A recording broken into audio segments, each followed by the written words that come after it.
Está começando agora, e só aqui na TVT, mais um Juca Kfouri Entrevista, hoje conversando com um dos principais intelectuais deste país, neste momento que atravessamos em 2025. Eu vou conversar com o professor titular de Literatura Comparada da UERJ, a Universidade Estadual do Rio de Janeiro. Ele é doutor em letras pela UERJ, é doutor em letras também pela Universidade de Stanford, nos Estados Unidos, autor de 14 livros, traduzidos para o inglês, para o alemão, para o italiano, para o espanhol, para o mandarim. Não é pouca coisa, de fato não é pouca coisa. E ele, além de ser especialista em Shakespeare e em Machado de Assis, subvencionou seus estudos como enxadrista profissional.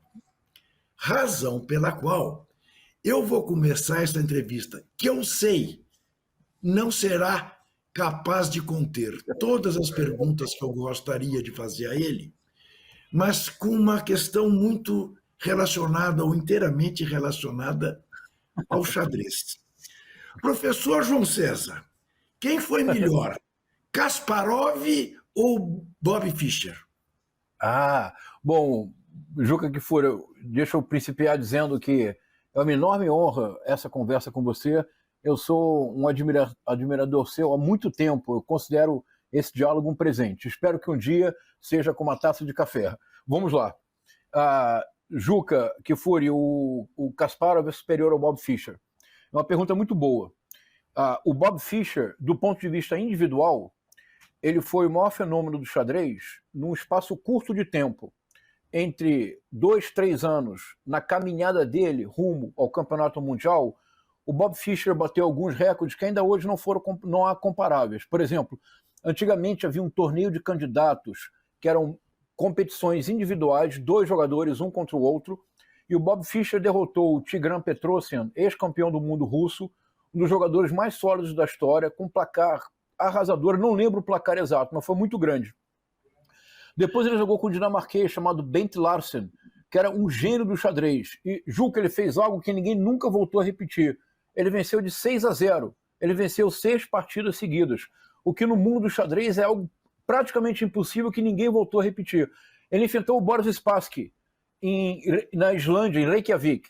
E aconteceu algo absolutamente inacreditável. Ele perdeu a primeira partida, tendo cometido um erro infantil primário. Na segunda partida, Juca, ele se recusou a jogar, porque ele dizia que as câmeras de televisão o afetavam. Ele exigiu que se retirasse o público e as câmeras de televisão do recinto. Aí aconteceu um dos momentos, Juca, mágicos do esporte. O campeão mundial, à época, era o Boris Spassky. Um menino prodígio como o Bob Fischer. Antes do Fischer, havia sido um dos mais jovens grandes mestres da história. O Fischer tornou-se o mais grande mestre da história. Um homem que era genial, capaz de se adaptar ao estilo dos jogadores, era um camaleão. O Boris Spassky estava 2-0. O Fischer exigiu, fez exigências absurdas. O Spassky poderia ter dito, não aceita as exigências. Ele nunca tinha perdido para o Fischer antes, ele já estava 2-0. Mas o que fez o Boris Spassky? Juca, minha interpretação, fez uma coisa linda, que o deixou para sempre no ostracismo, no establishment soviético. O Spassky pensou consigo mesmo, Juca, eu e você agora somos o Boris Spassky. E eu e você pensamos, eu tenho diante de mim o maior gênio do jogo de xadrez dos últimos 200 anos. Eu nunca perdi para ele, eu estou vencendo de 2-0.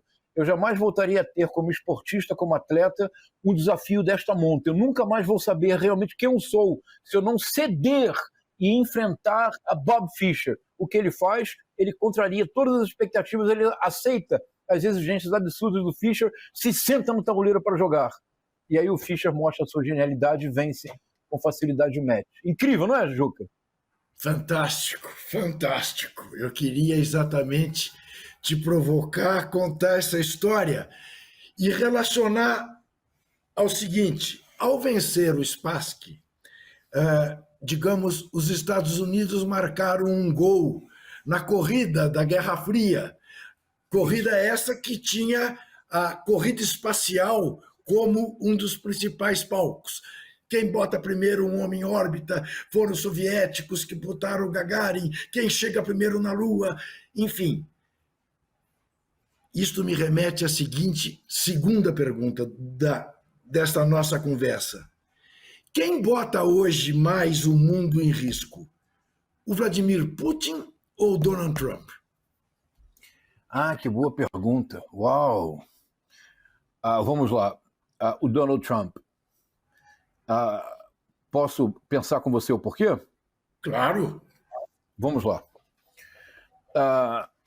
O Donald Trump, hoje, ele representa uma junção muito perigosa, Juca, e que passará, a partir de hoje, a dominar o mundo. Já domina. Mas agora o domínio não terá mais nenhuma sutileza, não terá mais nenhum disfarce. Será o domínio brutal, como nós vemos agora nas ruas de Los Angeles. Talvez o público brasileiro não tenha uma dimensão exata do que está acontecendo agora nos Estados Unidos. O que está acontecendo neste momento nos Estados Unidos, quando o presidente da República anuncia que o ideal seria prender o governador da Califórnia, quando os Navy SEALs, Juca, são essas forças especialistas dos Estados Unidos que, por exemplo, foram enviadas para assassinar o Bin Laden. Bin Laden, meu Deus. Isso. Bin Laden. Osama Bin Laden. Isso. Ele enviou contra cidadãos americanos. Sabe quem fez isso no passado, Juca? A ditadura militar brasileira. A ditadura militar brasileira, esteio do bolsonarismo, na Lei de Segurança Nacional de 1969, que é uma excrescência no mundo jurídico internacional, porque, Juca, na Lei de Segurança Nacional de setembro de 1969, você sabe qual é a palavra que mais se repete? Observação de leitor de Shakespeare e de Machado de Assis. Na lei que afetou você, Juca, diretamente, e a sua geração. A Lei de Segurança Nacional de setembro de 1969 tem uma palavra que, como um baixo contínuo sinistro, dá o ritmo de toda a lei, que não é uma lei de segurança nacional, é um culto à morte. A palavra é ela. Morte aparece no corpo da lei 32 vezes. Não existe no ordenamento jurídico internacional nada comparável. Pela Lei de Segurança Nacional de 1969, mais de 10 crimes eram punidos com a pena de morte, Juca. Claro, mas como os ditadores podem ser generosos, a pena máxima era a pena de morte. A pena mínima, prisão perpétua, que é morte em vida. A Lei de Segurança Nacional foi aplicada contra brasileiros. E só foi possível essa aberração porque havia um conceito.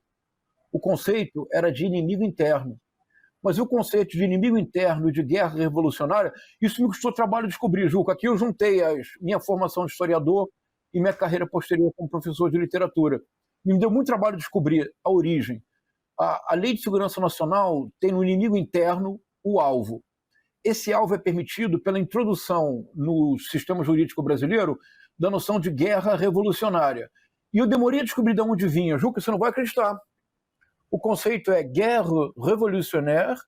O conceito foi desenvolvido pelo Estado francês para justificar na Argélia, na luta pela libertação colonial da Argélia, para justificar. O que eu direi agora é fato histórico. O conceito de guerra revolucionnaire foi utilizado pela França contra a Argélia para justificar tortura, execução de adversário político, desaparecimento de corpos. O famoso filme Batalha da Argélia principia com uma cena de tortura. Você recorda, Juca? É uma cena de tortura. Sem dúvida nenhuma, eu só não quis te interromper porque eu ia recomendar já quem nos vê que veja o filme de Gilles Pontecorvo, A Batalha de Argel, que é uma obra cinematográfica extraordinária e é dessas coisas que nos deixam... Você gostou do Ainda Estou Aqui? Veja Batalha de Argel. Isso. Então, a ditadura militar importou o conceito que a França utilizou contra um Estado que a França considerava inimigo, a Argélia apenas lutava pela sua libertação, e o Estado brasileiro adaptou para o Brasil, contra cidadão brasileiro, Juca.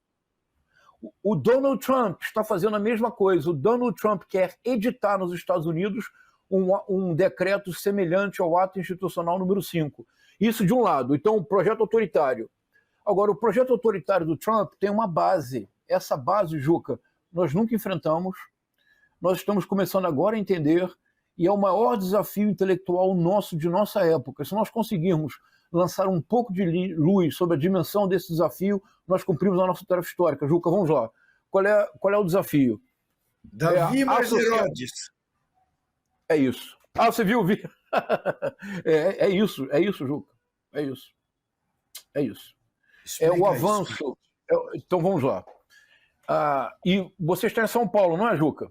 Sim. São Paulo agora é um Tarcísio. O governo do Tarcísio Freitas é um laboratório para a pinochetização do Brasil, que é o que eu chamei de projeto Davi Herodes. Quer dizer o seguinte, o projeto Davi é a militarização de todas as esferas da vida. É o que Donald Trump está tentando nos Estados Unidos, é o que Nayib Bukele impôs em El Salvador. É o que o Viktor Orbán conseguiu na Hungria. Esse é o projeto. O que eu chamo de projeto Herodes, porque é uma total incapacidade de sequer admitir a existência do outro. Qualquer coisa que não seja espelho é vista como inimigo interno. E como inimigo interno deve ser eliminado. E a junção complexa hoje, Juca, é que isso está acontecendo num consórcio entre projeto político autoritário, pinochetização do planeta Terra, podemos falar daqui a pouco o que eu chamo de pinochetização. Pinochetização do planeta Terra e concurso das grandes plataformas. O Donald Trump não teria sido eleito se o Elon Musk não tivesse dado o apoio que deu na sua plataforma X. É isso que nós enfrentamos, não é pouca coisa, Juca. Então, como é que isso se desenvolve? Eu quando abri a entrevista, disse que tinha absoluta certeza que o tempo seria insuficiente para todas as perguntas, apenas não disse, professor João César, que eu, embora há muito tempo quisesse entrevistá-lo, eu confesso que tinha um certo temor em entrevistá-lo, porque a sua capacidade de análise, o seu realismo, às vezes se confundem com o que as pessoas possam entender como um certo catastrofismo. E não deixar espaço para o otimismo. E eu sou meio gramsciano, pessimista na análise, mas otimista na ação. Então, eu queria que o senhor me desse saídas diante deste quadro que me parece absolutamente concreto, verdadeiro. Mas como é que a gente vai encontrar saídas para isto? Tem, Juca. Você sabe, eu costumo dizer que eu sou um otimista irresponsável. Mas a clareza da análise é indispensável para que nós reconheçamos a dimensão do desafio e a força do adversário. Então vamos lá. Tem saída assim, Juca. Deixa eu propor uma coisa. Vamos pensar juntos aqui então. Resposta definitiva ninguém. Vamos pensar juntos.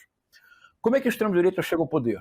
Porque nós precisamos, com honestidade intelectual, reconhecer que o fenômeno hoje é diferente daquele enfrentado pelo Antônio Gramsci.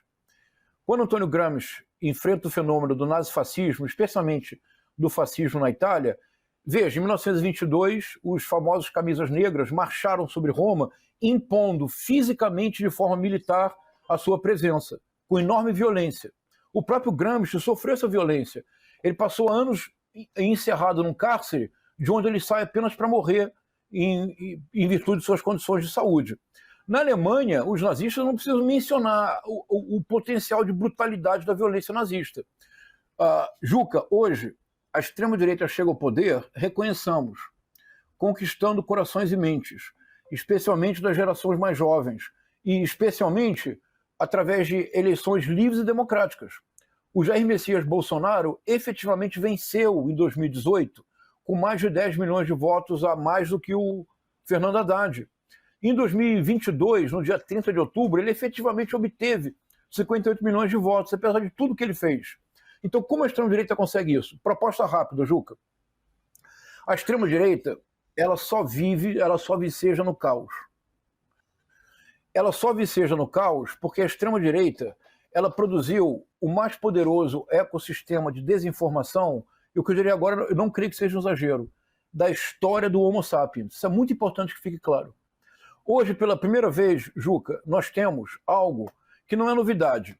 Lá, o Freud já dizia, de maneira brilhante, que o Homo sapiens, nós, somos o único animal estruturalmente protético. Protético? Como assim? Juca, como animais, como espécie animal, nós nos caracterizamos pela ausência de especificidade, que é algo muito bonito do Homo sapiens. Nós não temos pelo suficiente para nos proteger do frio. Precisamos do calor, do fogo. Nós não temos garras ou dentes que possam ser considerados armas. Nós precisamos, para caçar, precisamos estar juntos. É o espírito gregário. Nós tínhamos, na nossa compreensão física do Homo sapiens, era inferior em termos de força bruta à do homem de Neandertal. O homem de Neandertal tinha uma caixa craniana muito superior à do Homo sapiens. Então, nós somos inespecíficos, nós não temos nenhuma qualidade propriamente biológica que nos distinga no reino animal. Não temos olhos de lince, não temos ouvido apurado, não temos um faro perfeito. O que nós temos? Nós aprendemos a usar prótese, Juca. Nós colocamos uma pedra na mão e nós podemos derrubar um homem muito maior. Nós não conseguimos subir nas árvores como os macacos, porque nós só temos capacidade de prensa do polegar, os macacos dos 5 dedos, por isso eles sobem. Nós só temos capacidade de prensa aqui. Como espécie biológica, Juca, nós não somos ninguém. Mas porque não somos ninguém, nos tornamos em senhores do planeta. Por quê? Porque uma vez que não éramos ninguém, nós precisamos nos unir. Não ser ninguém é bonito, Juca. Não ser ninguém é ser latino-americano, não é isso? Sem dinheiro no banco e sem parentes importantes. Não ser ninguém obrigou o Homo sapiens a se unir, a desenvolver linguagem para se expressar e obrigou o Homo sapiens a tornar o seu corpo parte de uma prótese infinita. Pedras, madeira, depois armas, óculos, etc, etc, etc.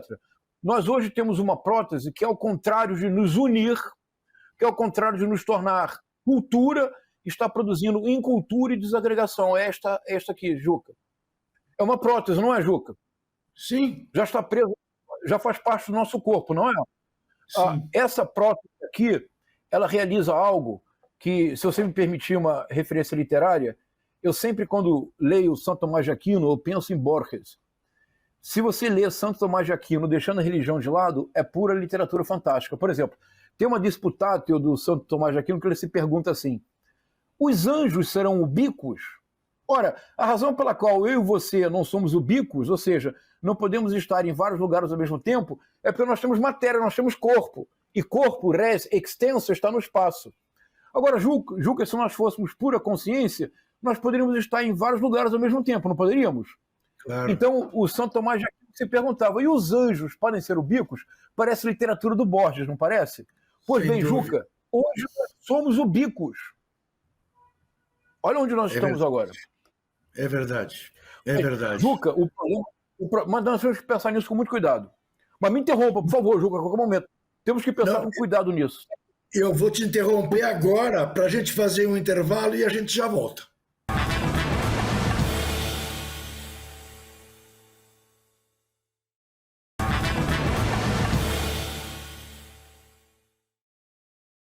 Eu estou conversando com o escritor, com o professor, com o historiador João César de Castro Rocha, doutor pela Universidade de Stanford, pela Universidade Estadual do Rio de Janeiro. A gente falava disso aqui, que nos permite estar em todos os lugares ao mesmo tempo. Nós vamos continuar a tratar disto, das chamadas redes antissociais, mas antes ainda quero fazer uma pergunta específica sobre Gramsci, o pensador italiano, o pensador marxista italiano. Professor João César, Antônio Gramsci não subestimou o papel das religiões ao nos ensinar a tolerância, a necessidade da convivência, mas eventualmente ele não chegou a imaginar até que ponto, de fato, ela poderia se tornar apenas o ópio do povo? Vamos lá, Juca. Essa questão nos leva longe. Bom, primeiro, eu sei que você domina a matéria, mas me permita, para a nossa audiência, falar um pouco do conceito de hegemonia, porque boa parte da obra do Olavo de Carvalho foi uma deturpação consciente do conceito gramsciano. Tanto que, por exemplo, Juca, não existiria extrema-direita no Brasil se eles não pudessem afirmar que o mundo da cultura e da universidade possuem hegemonia absoluta da esquerda, de acordo? Certo. E é assim que eles falam, não é? Uma hegemonia absoluta da esquerda. A simples expressão hegemonia absoluta da esquerda demonstra que eles nunca leram Gramsci. Porque para que haja hegemonia não pode ser absoluta. Quer dizer, quando o Gramsci pensa o conceito de hegemonia, ele está na Itália, um país onde a Igreja Católica é tão importante que é um Estado dentro do Estado, o Estado do Vaticano, onde havia uma imprensa, um sistema de cultura, uma sociedade civil fortemente organizada, e não seria possível, nas condições de uma sociedade como a italiana, um modelo bolchevique, ou seja, um modelo de tomada do poder, de centralização e de um centro irradiador de ideias, etc, etc. Não seria possível. Aliás, nem no Estado bolchevique foi assim, mas não importa. Mas numa sociedade como a italiana, em que sempre haveria vozes dissonantes, era indispensável disputar a hegemonia. A hegemonia é cambiável. Você pode ter hegemonia hoje, pode não tê-la amanhã. Você tem hegemonia e você tem movimentos contra-hegemônicos, sempre tentando disputar os corações e as mentes da sociedade. E a palavra vem do grego e quer dizer liderança. Isso é bem importante, Juca, porque, como você sabe que na minha vida paralela eu sigo vários produtores de conteúdo da extrema-direita, você não pode imaginar como a ideia de que exista uma hegemonia absoluta da esquerda é constitutiva da extrema-direita brasileira. E é uma ideia tola, é uma ideia teoricamente equivocada e que não faz sentido. Mas vamos lá. A questão da religião é complexa, Juca, muito complexa. Há um ensaio do Freud que foi muito importante. Eu reli quase todo o Freud da psicologia social nesse contexto de bolsonarismo para entender algumas coisas. Há um ensaio fundamental que é o Futuro de uma Ilusão. Nesse ensaio, o Freud propõe uma distinção que eu creio que ilumina de maneira extraordinária o ambiente brasileiro e o ambiente da extrema-direita transnacional. Ele diz assim, que é preciso separar o erro da ilusão. O erro é um equívoco de natureza objetiva e que por isso pode ser objetivamente corrigido. 2 mais 2 igual a 4. Se você não for o Caetano Veloso, não pode ser 5, não é isso, Juca? Então 2 mais 2 igual a 4. Eu posso objetivamente mostrá-lo. O que é uma ilusão? E diz o Freud que a ilusão é o decisivo para compreender o psiquismo humano. A ilusão, e o exemplo que ele dá, nos toca diretamente. Ele diz assim, em 1492, em outubro, quando Cristóvão Colombo acreditou ter chegado às Índias, era um erro. Claro, ele estava no Novo Mundo. Mas não era apenas um erro, era sobretudo uma ilusão. Aí o Freud esclarece, ele diz, ilusão é quando o erro é revestido da projeção de um desejo. Não é apenas um erro objetivo, é a projeção de um desejo que me faz ver o que ali não está. É isso, Juca. E o Futuro de uma Ilusão é um ensaio do Freud dedicado à religião. Problema, Juca. Eu não tenho nenhum problema com a religiosidade, nenhum. Eu não tenho nenhuma religião, eu pessoalmente. Mas eu não tenho problema algum com a espiritualidade e religiosidade alheia. Mas me parece que no caso brasileiro, o que tem acontecido, e isso é preciso denunciá-lo com coragem cívica mesmo, é assim. Em relação aos, dizem os censos, 40 milhões de evangélicos e de evangélicas, Juca, são meus irmãos e minhas irmãs. Me lembro o poema do Mário de Andrade, os 2 poemas acrianos. Tem um poema lindo que ele fala assim, sentado na escrivaninha da Rua Lopes Chaves.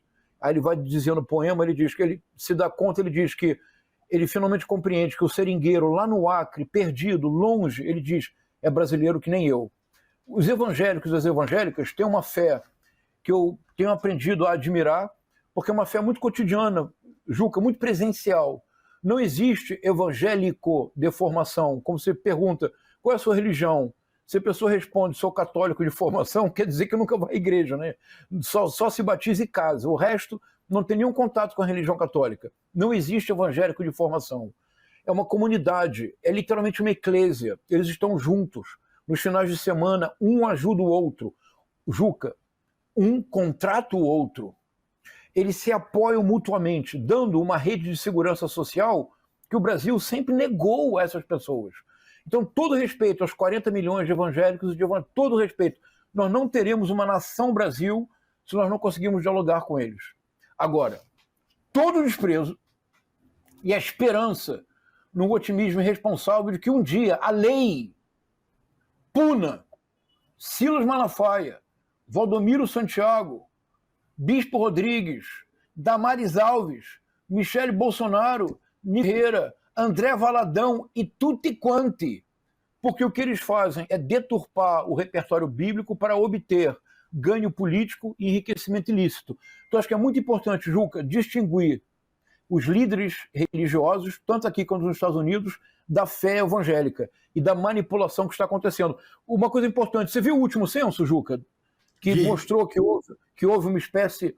Eu acho que há uma interpretação equivocada do censo. Me expresso mal. Eu acho que este censo não está levando em consideração um fenômeno de enorme importância no Brasil nos últimos 5 anos, que é o crescimento, não direi exponencial, mas significativo dos desigrejados. O que são os desigrejados? São evangélicos e evangélicas que permanecem professando a sua fé, mas que estão buscando formas alternativas porque não aceitam a bolsonarização da maior parte das igrejas evangélicas. Há um pastor... Porque nada mais anti-evangélico do que a pregação bolsonarista. E julgo uma coisa importante. Desculpe. Uma coisa bem importante, aproveitar que você está dizendo agora, que eu não quero perder esse gancho. Isso é bem importante, Juca. Nós temos que compreender que a tradição evangélica, a tradição protestante, ela não é concebível sem o Novo Testamento e sem os 4 evangelhos. Ela não é concebível sem Cristo. E a mensagem cristã, você não precisa ser religioso, Juca, para admirar profundamente a mensagem cristã. A ideia, por exemplo, de que farei ao outro aquilo que eu desejo que façam comigo é absolutamente notável. Por exemplo, o comportamento de Jesus no Evangelho de João, que é o único evangelho que tem esse episódio. Dizem que foi interpolado, não importa. É o único evangelho que tem um episódio que, para mim, eu acho fundamental para ler o mundo contemporâneo. É o episódio da mulher adúltera. Vamos recordar rapidamente para a audiência, Juca? Jesus ele é sempre provocado pelos homens do templo e pelos fariseus para cair em contradições, ou com a religião, ou com o judaísmo, ou com Roma. Então é uma mulher adúltera, e a lei é muito clara. Ela deve ser morta por lapidação, ou seja, apedrejada. Agora, curioso, Juca, que nessa cena do Evangelho de João, só aparece a mulher adulta, porque, salvo engano, Juca, para ter adultério são necessários 2 corpos, não é isso? 2 corpos de evidência são necessários, mas só está lá o corpo da mulher adúltera, que está sendo apedrejada. Então eles perguntam para Jesus, Jesus está escrevendo no chão. Tá? Portanto, olha que bonito isso, Juca. Ele está com os olhos baixos, escrevendo no chão. E perguntam para ele o que se deve fazer com a mulher adúltera. Ela deve ser apedrejada. Jesus não responde de imediato, Juca. Ele continua escrevendo. Daí ele pega uma pedra, sem fazer contato visual, o texto não é claro nesse sentido, sem fazer contato visual, ele toma a pedra e fala: aquele que não tiver pecado pode atirar a primeira pedra. Todos se entreolham, vão todos embora. Jesus se vira para a mulher adúltera e diz: parece que nenhum deles está sem pecado. Diz: vá para casa e não volte a pecar. Juca, é bonito isso, não é? Olha que bonito isso, porque imagina isso, Juca, em tempos de rede social. Porque o que está acontecendo nessa cena, eu proponho, é a teoria do anticancelamento. Porque, veja, se fosse hoje em dia, o que Jesus faria? Jesus seria o homem virtuoso, ele gritaria com os outros. Seria uma espécie de Silas Malafaia, não é? Meu irmão! É assim, Silas Malafaia. Aliás, a figura do Silas Malafaia é a figura menos cristã na face da Terra, não é? Se você tivesse que imaginar um protótipo de uma figura não cristã, é o Silas Malafaia. Sempre grita, esbraveja, tem ódio nos olhos, tem ira no rosto. Exala ódio. É o tempo todo, né? Então, nesse momento, o que Jesus faz é que ele não escala a tensão. Ele faz o que eu tenho proposto na sua pergunta anterior. Como é que nós vamos superar a extrema-direita? Juca, abaixando os olhos, escrevendo, colocando a bola no chão, abaixando a temperatura e dando um passo para o adversário. Dá a bola para o adversário. Deixa ele jogar um pouquinho. Talvez o que esteja faltando para ele é uma tabelinha bem feita. Então, a extrema-direita depende desse caos. Depende da produção desse caos constante, porque esse caos gera um sentimento. E é o sentimento que, de fato, é o amálgama mais poderoso do Homo sapiens, que é o ódio, Juca, que tem uma linguagem própria, que foi no Brasil desenvolvida por Olavo de Carvalho, que é a retórica do ódio. Mas, Juca, nós assistimos agora o julgamento no STF, não foi? Era a minha próxima pergunta, eu gostaria que o senhor me descrevesse a foto que nós todos vimos ontem. um ex-presidente sendo interrogado, 2 advogados ao lado dele e generais também réus na bancada exatamente atrás dele. Eu queria uma análise sua dessa foto, desse momento. O que isto significa para as instituições nacionais hoje, 2025? Juca, é um momento sem paralelo na história do Brasil. A República Brasileira principiou com um golpe militar, em 15 de novembro de 1889. Autogolpes e aventuras autoritárias é o cerne do militarismo no Brasil. O primeiro autogolpe do Brasil, Juca, é de 2 anos depois da República. Em 1891, o Deodoro da Fonseca, enfrentando uma oposição que ele não esperava, como todo bom militar, o Augusto Heleno, do século XIX, o Deodoro da Fonseca fecha o Congresso e decreta estado de sítio. A Marinha, que era uma força anterior ao Exército, mas que estava perdendo prestígio, se revolta. É a primeira revolta da Armada. O Deodoro da Fonseca não esperava a revolta da Marinha e renuncia. Assume o vice-presidente, o Floriano Peixoto. Como o Deodoro não havia ficado tempo suficiente no cargo, ele deveria convocar eleições, mas o Marechal Floriano Peixoto, o Marechal de Ferro, decide ficar no poder até o final. Ele decreta um novo estado de sítio. Ocorre a segunda revolta da Armada. Sabe o que faz Você sabe o que faz o Floriano Peixoto, Juca? Ele passa os adversários na espada. O maior romance do Lima Barreto, O Triste Fim do Policarpo Quaresma, no romance, o fim do Policarpo Quaresma é triste porque se sugere na última página que ele será fuzilado pelas forças florianistas. O Floriano Peixoto foi o primeiro presidente a não passar a faixa presidencial porque ele, como militar, se recusou a passar a faixa presidencial para um civil, que ele considerava que não estava apto. Então, toda a história, eu poderia seguir, mas, Juca, toda a história da República Brasileira é isto. Por que os militares sempre se arvoram à ideia de que são um poder moderador? O que, aliás, um jurista, o Ives Gandra Martins, jogou fora a sua biografia, na lata do lixo da história, ao fazer uma interpretação absurda do artigo 142, dizendo que dá às Forças Armadas o poder moderador. Sabe o que eu fiz como historiador e como escritor, Juca? Eu voltei à Constituição de 1824, eu falei, tem alguma coisa aqui? Eu falei, isso não é normal. Não é possível que eles apenas, por vaidade, se considerem, eu sou o poder moderador. Eu falei, tem algo mais. Fui lá pesquisar, Juca. Você lê o artigo do poder moderador, se eu não me engano, é 98. Aí estabelece o poder moderador. O poder moderador é exercido pelo imperador. E a função dele diz o artigo, é manter a harmonia entre os poderes, o que foi retomado no artigo 142. Mas, Juca, sabe onde é que está o segredo do poder moderador? Não está, Juca, no artigo que define o poder moderador. Está no artigo seguinte, 99. Aí eu disse, está aqui.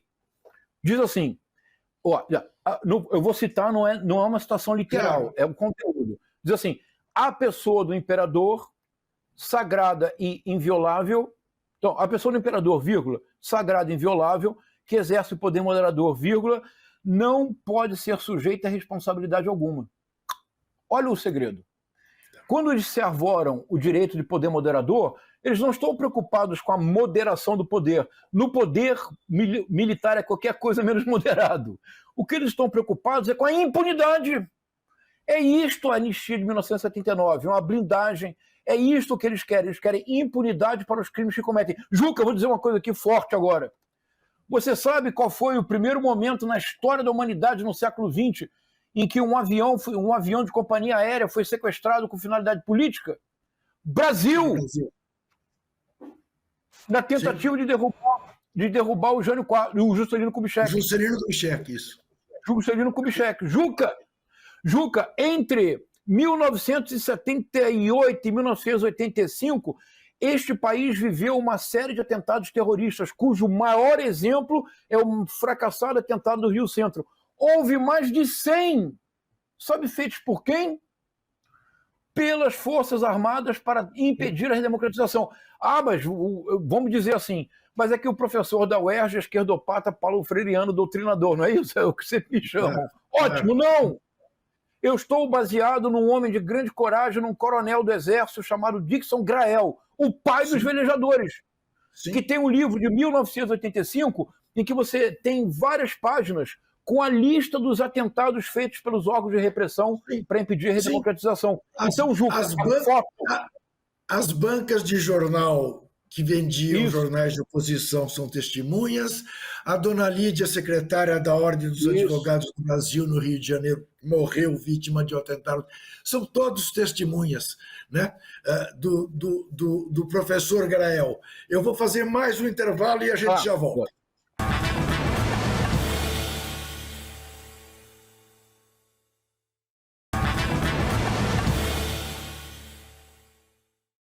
Eu converso com o professor João César de Castro Rocha e falávamos de uma foto. A foto do julgamento dos réus golpistas de 8 de janeiro. Retome, por favor, professor. Vou ser mais breve agora. Desculpe, Ju, que eu estou falando muito. Vamos lá. A foto de ontem é histórica. Generais já foram presos no Brasil, no âmbito da justiça militar. É a primeira vez que generais da importância do Augusto Heleno e do Braga Neto estão sendo julgados, me permite a redundância, pelo judiciário e não pelo Superior Tribunal Militar. Em relação ao Augusto Heleno, uma observação rápida, Juca. Ontem foi um momento histórico. Só há 2 militares no Exército Brasileiro que no século XX são os famosos tríplice coroados. Para você chegar a general, há 3 turmas que você precisa fazer num processo longo de formação. Juca, só há 2 militares no Brasil no século XX que têm a tríplice coroa. Ou seja, que nas 3 turmas ficaram sempre em primeiro lugar de maneira destacada. O primeiro deles você não vai acreditar, Juca. É o João Baptista Figueiredo, o general ditador. O segundo é o Augusto Heleno. O Augusto Heleno é uma lenda no Exército Brasileiro. Não há nenhum outro general militar vivo nos últimos 50 anos que tenha igualado o feito do Augusto Heleno, de ser tríplice coroado. Ver o Augusto Heleno ontem respondendo ao ministro Alexandre de Moraes foi algo absolutamente notável do ponto de vista histórico. Toda a cena, mas... Claro. Permita-me só interrompê-lo aí em 2 aspectos. Em 2 aspectos. Primeiro, apesar da tríplice coroa, ele, em vez de dizer entre mim e ele, diz entre eu e ele, erro que, aliás, Jair Bolsonaro também cometeu diversas vezes, mas mais grave do que não conhecer a língua de Camões. Ele disse que não deu golpe por falta de oportunidade. Isso. Embora não tenha respondido ao ministro Alexandre de Moraes, respondendo apenas ao seu advogado, disse isso. Não houve nem oportunidade. Isto Freud não explica? Explica, é o ato falho, ou seja, não pintou um clima, não é isso? Exatamente, não pintou um clima. Algo que me chamou a atenção, que eu acho importante destacar para a nossa conversa, Juca. Eu achei excepcional o tratamento dado pelo ministro Alexandre de Moraes, pelo ministro Luiz Fux, quando foi o caso, e pelo Procurador-Geral da República a todos os indiciados. Foram tratados com cordialidade, com civilidade, com respeito, tiveram todos os seus direitos respeitados e mais de uma vez reiterados, ou seja, que eles não são obrigados a falar a verdade para não produzir provas contra si mesmo. Imagina isso num interrogatório com Carlos Alberto Brilhante Ustra. Para não produzir provas contra si mesmo, com exceção do tenente-coronel Mauro Cid, porque fez delação premiada, ele não pode mentir, é o único. Juca, e em nenhum momento, nenhum advogado apresentou uma contestação objetiva das provas técnicas levantadas pela Procuradoria-Geral da República. Mas por que isso é fundamental para a nossa reflexão, Juca? Como é que você faz para superar a extrema-direita? É isto, Juca. Olha, veja, as pessoas estão discutindo agora se a versão ou a narrativa deles funcionou. Essa discussão é inócua. O que ontem aconteceu foi a Procuradoria-Geral da República apresentou uma denúncia. A denúncia só pode ser apresentada se houver provas técnicas colhidas pela Polícia Federal. A primeira turma analisa as provas técnicas e deduz se a denúncia é robusta o suficiente para ser levada ao julgamento. No julgamento, qual é a função da defesa? A função da defesa não é produzir narrativa nem fazer pergunta. A função da defesa é contestar tecnicamente as provas apresentadas pela Procuradoria Procurador-Geral da República. Juca, você assistiu uma única contestação técnica de alguma evidência apresentada? Nenhuma. Nenhuma. Se você trata extrema... Então, você viu, olha, baixou a bola, abaixou a temperatura, o almirante Almir Garnier, bravo, corajoso e valente, chorou. O general Paulo Sérgio Nogueira, tronitoante, ele é tronitoante, não é? Ele fala assim, né? Pediu desculpas. O Jair Messias Bolsonaro, diante do seu algoz, porque eu brinco dizendo que para os bolsonaristas é assim, Juca, o capitão e o capetão, é o Bolsonaro e o Alexandre de Moraes. O capitão, diante do capetão, poderia ter mantido a sua palavra, não poderia? Poderia ter dito, o senhor é mesmo um canalha, o senhor, etc. O que ele fez? Abaixou a cabeça, humilhou-se, pediu desculpas e sugeriu que o Alexandre de Moraes poderia ser vice-presidente, num tom de brincadeira, mas... percebe, Juca? Então, se nós conseguíssemos, Juca, voltar a conversar, voltar a admirar o futebol, voltar a escutar as canções, voltar a ler literatura, se nós conseguirmos evitar, o segredo da extrema-direita é: a extrema-direita coloniza o nosso imaginário porque ela hiperpolitiza o prosaico e o cotidiano para despolitizar a polis. Ao hiperpolitizar o cotidiano, ela transfere toda a ágora para a região do afeto e torna político o local onde nunca se discute um projeto. E o afeto que a extrema-direita domina como ninguém, porque reconheçamos, Juca, no que se refere à utilização dos recursos do universo digital e do mundo das redes sociais, eles dão em nós de 7-1 todo o tempo, Juca. Vamos reconhecer honestamente. Eles são bem melhores do que nós. Mas o que eles não resistem? A choque de realidade e a temperatura em condições normais de temperatura e pressão. Por isso que a pergunta mais importante, como superá-los? Fazendo o que nós estamos fazendo agora, Juca. Eu escuto, você me ouve, trocamos ideias. Podemos discordar. Nenhum problema. A razão pela qual dialogamos é porque discordamos. Aí eu lhe pergunto, o que é mais importante em 2026? Eleger senadores ou governadores? Boa. O mais importante em 2026 é reeleger o presidente Lula, se ele se apresentar à reeleição, mas ao contrário do que fizemos em 2022, quando de forma compreensível concentramos toda a nossa energia para derrotar Jair Messias Bolsonaro e o seu projeto de retorno à ditadura militar, em 2026, Juca, eu diria, se for possível dizê-lo, eu não vou dizer mais importante que, tão importante quanto reeleger o presidente Lula e a Frente Ampla, tão importante ali no limite é que nós tenhamos uma composição favorável no Senado. Porque, veja, por que é que o Bolsonaro fracassou no Brasil e o Trump nos Estados Unidos na primeira eleição e o Viktor Orbán na Hungria? Nós esquecemos, Juca, em 1998, com 35 anos, o Viktor Orbán foi eleito o mais jovem primeiro-ministro da Hungria e era o mais jovem da União Europeia. Ele considerava que em 2002 ele começaria um longo caminho no poder. Ele foi derrotado, para a tristeza dele, pelo Partido Socialista Húngaro.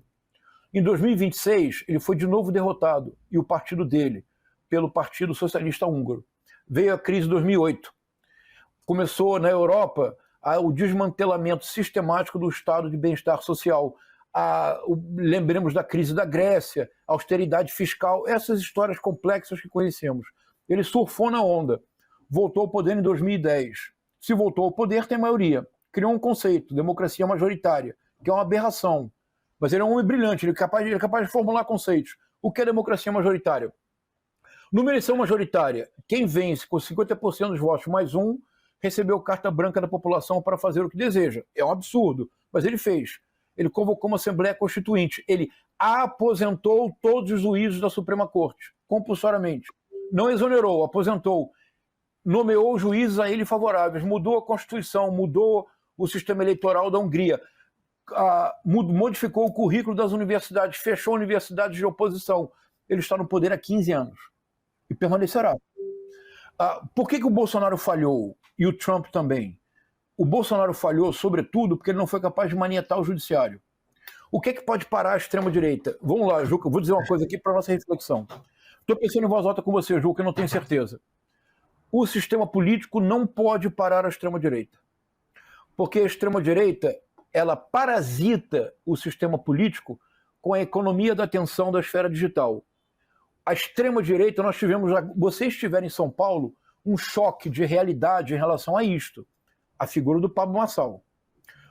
Figuras como o Pablo Marçal não podem ser paradas pelo sistema político, porque eles vão lançar mão de todo o arsenal das redes sociais e do universo digital para subverter a política, de modo a tornar a política uma fração inferior de um entretenimento vulgar, economia da atenção. Só quem pode parar figuras como o Pablo Marçal, eu disse isso lá atrás, quando ele surgiu, eu disse, olha, o sistema político não pode pará-lo, só o judiciário. Por que agora todos, eu estou dizendo isso desde o ano passado, Juca, por que a extrema-direita? Porque como eu sigo as páginas e faço parte, Juca, tem apenas de mim, eu faço parte incógnito de grupos bolsonaristas do Telegram e do WhatsApp. Há mais de ano, a palavra de ordem é 2026 é o Senado. Por quê? Porque eles pretendem, eles não têm esperança, na verdade eles não esperam mesmo derrotar o Lula em 2026 se o presidente se apresentar e se a melhora econômica começar a se refletir no cotidiano das pessoas. O que eles pretendem é 2030. Mas eles querem chegar em 2030 com o judiciário manietado, de modo que seja possível a imposição de uma ordem teonomista, teologia do domínio, lideranças evangélicas e a pinochetização do Brasil. Aliás, vamos falar um pouco sobre a pinochetização, Juca? Vamos, Tarcísio. Vamos lá, Juca. E aqui você pode me ajudar, porque você viveu essa época, Juca. Você sentiu na carne os efeitos. O que eu estou chamando de pinochetização? Eu estou me referindo ao primeiro 11 de setembro traumático da história contemporânea. É o 11 de setembro de 1973. Isso. E quem deu o golpe no Chile foram os carabineros, que, mal comparando, é a polícia militar. Só que no Chile, eles fazem parte das Forças Armadas. E agora, Juca, olha como as coisas começam a se juntar e ficar mais assustadoras. O Major Vitor Hugo, no começo do governo Bolsonaro, apresentou um projeto de lei para federalizar as polícias armadas e as polícias militares e torná-las parte das Forças Armadas brasileiras. Você lembra disso, Juca? Claro. Se tivesse passado, o golpe tinha sido dado. Claro. Tinha sido dado o golpe, foi assim no Chile. O que aconteceu no Chile? O primeiro laboratório mundial de imposição brutal e violenta de um projeto neoliberal. Singapura tem uma história similar, mas é diferente. A concepção de Singapura era muito distinta. O que significa pinochetização? Proponho. Significa projeto político autoritário. Com que finalidade? Supressão radical dos direitos do trabalho. Eliminação das ações sociais e das tarefas sociais do Estado. No Brasil, consagradas tarefas na Constituição. Educação, saúde, alimentação, moradia, lazer. Tem lazer na Constituição, Juca. Que é bacana isso. Deveria ter também o direito à literatura, que era uma proposta, olha que bonito, Juca, uma proposta do Antônio Cândido numa palestra de 1988 para que se incluísse na Constituição como direitos fundamentais educação, saúde, alimentação, moradia, lazer e, Juca, o direito à literatura. Esse país teria sido outro, Juca, porque... Devia obrigar também a todos serem corintianos, mas isso é um outro capítulo. O meu filho de 7 anos diria flamenguista, mas é a mesma coisa no fundo, né? Corintiano e flamenguista são gêmeos. Então, o direito à literatura, dizia o Antônio Cândido, deveria estar incluído. Peraí, me perdi aqui agora. Do direito à literatura, os direitos fundamentais. Onde é que eu estava? Eu me perdi. Você falou do Corinthians. A pinochetização é exatamente... Obrigado. Obrigado. Tudo Juca. isso na Constituição. Isso. Obrigado, Juca. Venda dos ativos da nação. Claro. A supressão da liberdade. É isso, supressão da liberdade de expressão, da liberdade de organização política, etc. E uma palavra para substituir o Estado, uma palavra mágica, voucherização, em lugar do Estado estar presente, da voucher. Juca, quando o nosso querido ministro Paulo Guedes voltou de Chicago, aliás, para onde ele foi com o bolso do CNPq, Juca? Sim, sim. Você sabe que as grandes universidades americanas oferecem para certos alunos o que eles chamam de full fellowship. Ou seja, eles pagam a matrícula e te dão dinheiro para estudar. Me permita dizer rapidamente que eu tive full fellowship de Stanford. Eu não pedi bolsa do CNPq como o Paulo Guedes. Agora, quando o Paulo Guedes voltou ao Brasil, ele não se adaptou ao Brasil, Chuca. Claro, ele veio de Chicago, coisa bonita, não se adaptou ao Brasil. Em entrevista ele disse que ele passou os anos mais felizes da vida dele, sabe onde, Juca? Trabalhando como economista num projeto de modificação estrutural de um país. Qual foi o país? O Chile do Pinochet. O projeto de pinochetização do Brasil está em curso, com um acréscimo que não havia no Chile. Juca, não havia no Chile. É a junção da teologia do domínio com o militarismo. Esse projeto de poder é o projeto de poder em curso no Brasil. Bolsonaro é a carta fora do baralho. Ele apenas agora serve para transferir o espólio eleitoral dele. O espólio eleitoral será dado a Tarcísio de Freitas. E o projeto do Tarcísio de Freitas, talvez não para 2026, mas para 2030, é implantar no Brasil um processo de pinochetização. Se nós não denunciarmos, se nós não tivermos coragem cívica para resistir, este país perderá de vez qualquer possibilidade de um dia vir a ser uma nação. Nós seremos apenas um país bem-sucedido para muito poucos. Professor João César de Castro Rocha, como eu disse, faltam pelo menos umas 10 perguntas que nós teremos que deixar para uma próxima vez. Mas, de toda maneira, o senhor é tão brilhante que algumas das perguntas que eu ia fazer, no curso do seu discurso, o senhor resolveu. Sobre Marçal, sobre Olavo de Carvalho e sobre essa questão que nos coloca a todos angustiados entre o individualismo e o coletivismo. Eu lhe agradeço muitíssimo.